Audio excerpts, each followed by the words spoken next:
Well, good morning. It's a beautiful Monday morning. What a roller coaster of weather we had.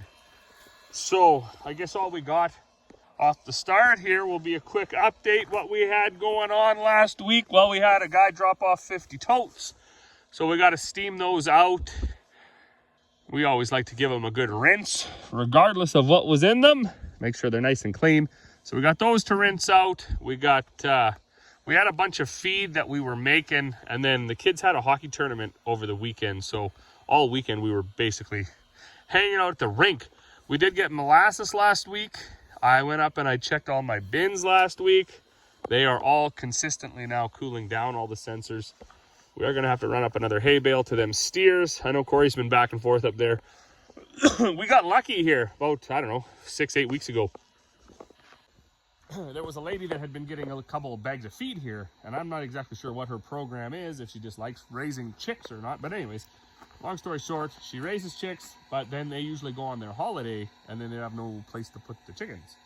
So I, just kind of jokingly said, I was like, well, we'll take them.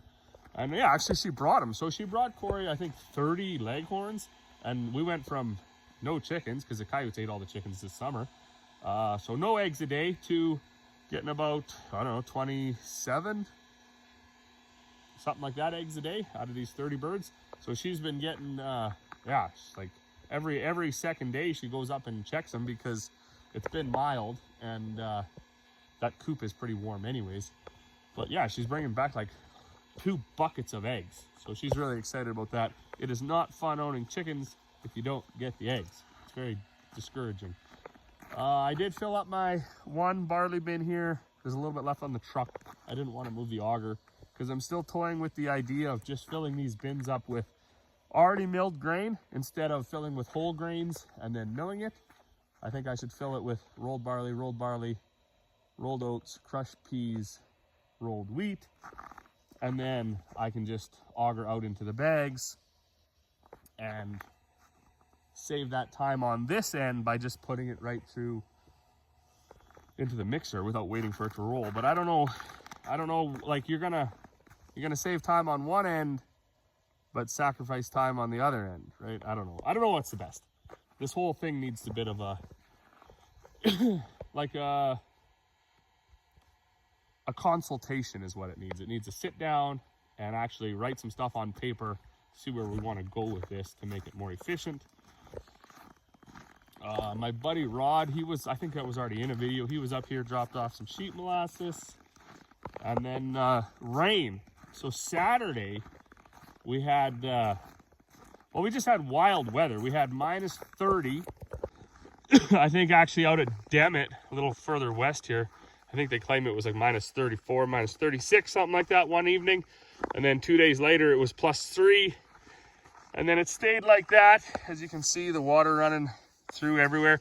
The last few days it's been melting like crazy, and then Saturday, so 2 days ago, it rained almost the whole entire day, which is actually why that heat gun's running on that mill over there. That unloader is the only part of that mill that doesn't have a cover, and I always meant to build one or make one, or at the very least just say shove a bag in there so not all the water goes in there. But I'm too scatterbrained to do that, so I don't.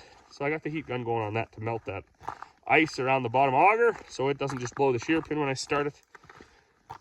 So that rain on Saturday, that left a total disaster. As you can see, everything is just ice. And not like normal ice, if you will. It's actually, it almost looks like prepared ice, like on a curling rink or a hockey rink. It's that slippery, because we had a little bit of wind, Chinooking, so it cleared all the snow off, and then it rained really hard, and then got down to like minus 5, and then it drizzled again to make it. It's almost like you were planning it, is how slippery everything got. It wreaked havoc on my rink over here. Yeah, crazy enough about it. Everywhere else in the yard is perfectly done. Like you could just broom this off and skate up and down this road. But where I actually tried to do it it's just suffering. I'm not sure if it's because of the sunlight or what, but I've been trying to broom it off, sweep it off, plow it off, everything else. Every time I do that, I end up with bubbles and it gets rougher. And then I tried to shovel it off and the snow drifted up and piled up. So now I'm back to having all these bubbles. What I'm trying to do is raise that level. That's the lowest part. I'm going to do that again. I'm going to fire up the water, flood this whole thing again. We had a bunch of water overfill that culvert over there and start running onto the lawn under the snow. So that all got...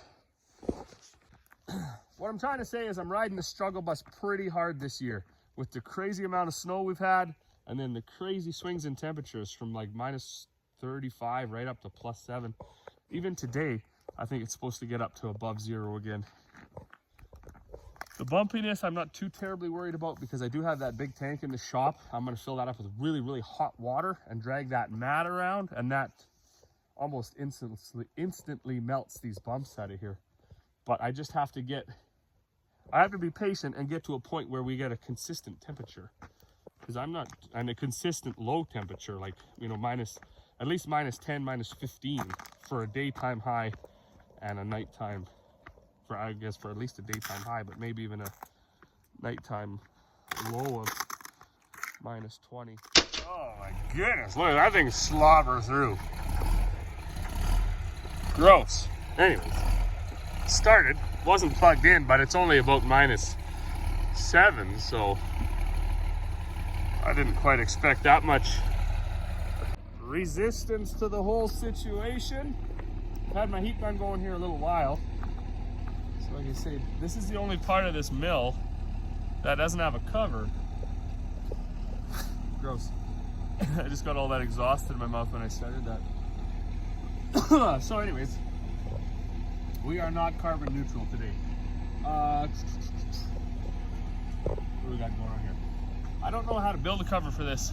I think the best cover for this part of the mill would be to build a roof over the entire mill. Everything else has a cover. This roller mill's got a cover. There's a cover for the back. There's a cover for the roof. There's a cover even for the cyclone. It's got a little flip-up cover. There's a cover for that hopper there, although I never close it because I'm too lazy to drag the auger back. I just put a bag over top, and that deflects the water. So the mill itself won't be frozen up, but... And then the other fun thing that happens when you have these situations and you never address them, they always are a problem and they always compound things. They always become a bigger problem.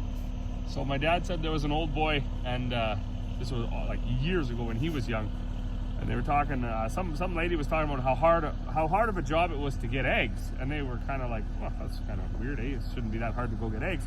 But as you followed the lady's story, it was only hard to get eggs because the door only had one hinge, and you know, so on and so forth, right? So his thing was like, yeah, if you never fix the door, it's always going to be hard to get eggs, right? You're always gonna have to prop the door up, or, you know, use a bar and open the door, and whatever the case may be, right? So this is a similar situation, and it happens a lot in egg.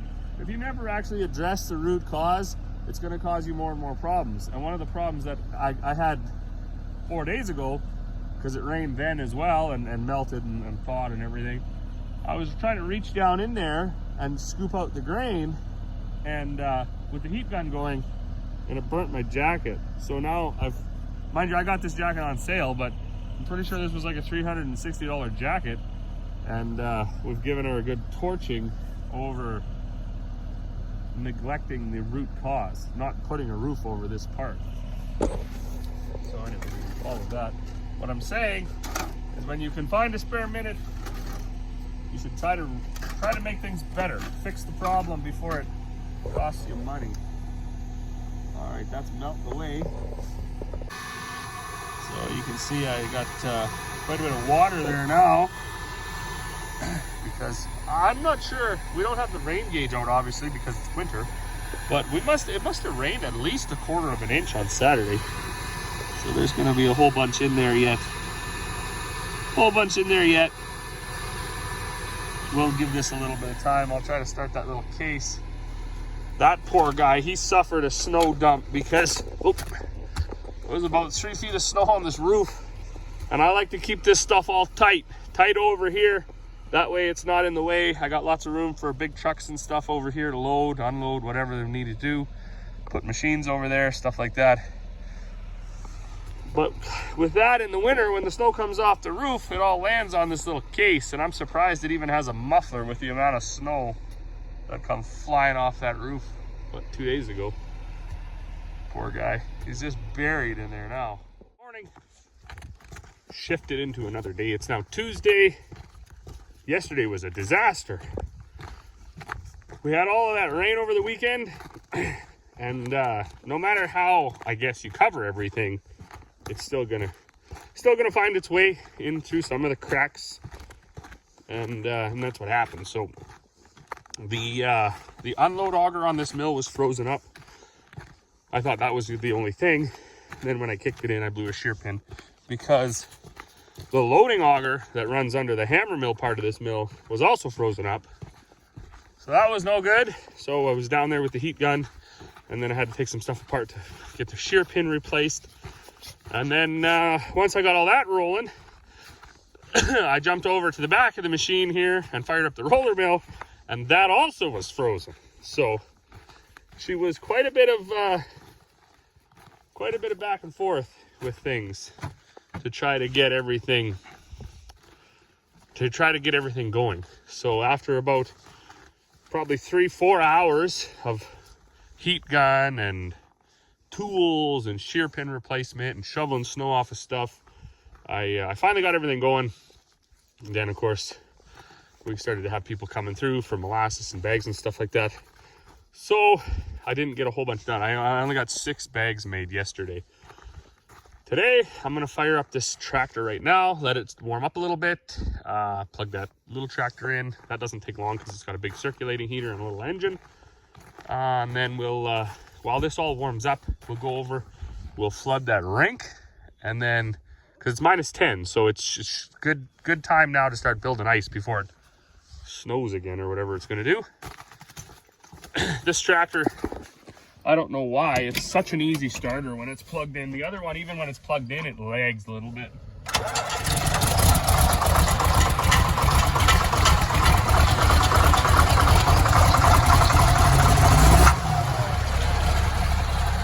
That one's on. Just quickly plug that little tractor in. Like I say, it has such a big circulating heater that it only needs to be plugged in for like 30 minutes and the whole engine's warm. These circulating heaters are the best. Awesome. Okay, that can do its thing. Oh, that was fun too right here. I had the bag hanging over the roller mill and I jumped out to talk to Corey. She was pulling Livy around on the sled. And I don't know why, the brake came off or whatever, it just rolled backwards. So I had a bunch of shoveling to do. Got most of it cleaned up. A little bit left for the deer. Stop this hydraulics here. I see Dad was out yesterday lining up these totes and steaming them out with the pressure washer.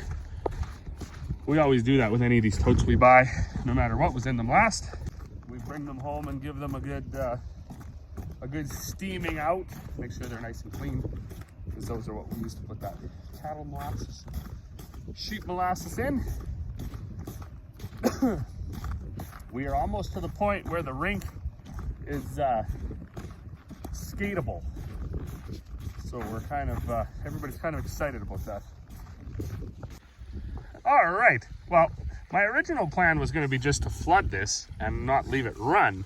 But I think now that it's -10 and this ice is pretty hard and it's still a few unlevel spots, we need to bring that corner up so then it actually floods the rest. So I think I'm gonna go switch it over to our old well, and then I'm just gonna leave it on for the day and see if we can get this built up 3-4 inches maybe over here. It doesn't look like it's channeling anywhere. Of course, it's gonna make a big hole here, but this is all gonna be just chairs around here anyways. Nobody's gonna skate that close. So we will, yeah, that's what we're gonna do. We're gonna go switch to the old well and we're just gonna let it run today. Hopefully it starts to work its way out into that snowed area. That all is ice up to about this corner. In order to try to get something that we can use this winter, I shortened it up.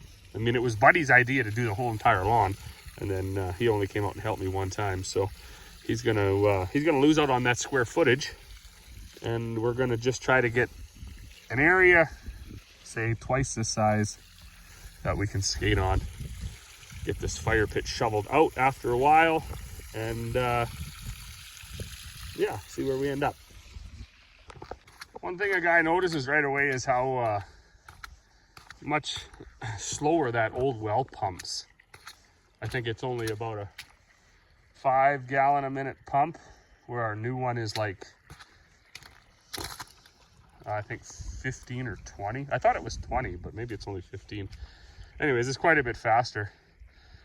So unfortunately, when I switched them over, the hose jumped back and sprayed some of the ash and stuff out of the fire pit onto here. So that's going to be a bit of an issue, because that stuff grabs onto the sun and melts really fast. So hopefully we can get that all sorted out, get it washed away. Anyways, we'll leave this run for a while. It's got to fill up there. The other thing it's got to do when it gets over there is freeze and make like its own barrier against that snowbank, or else it just runs under the snow and out the other side. So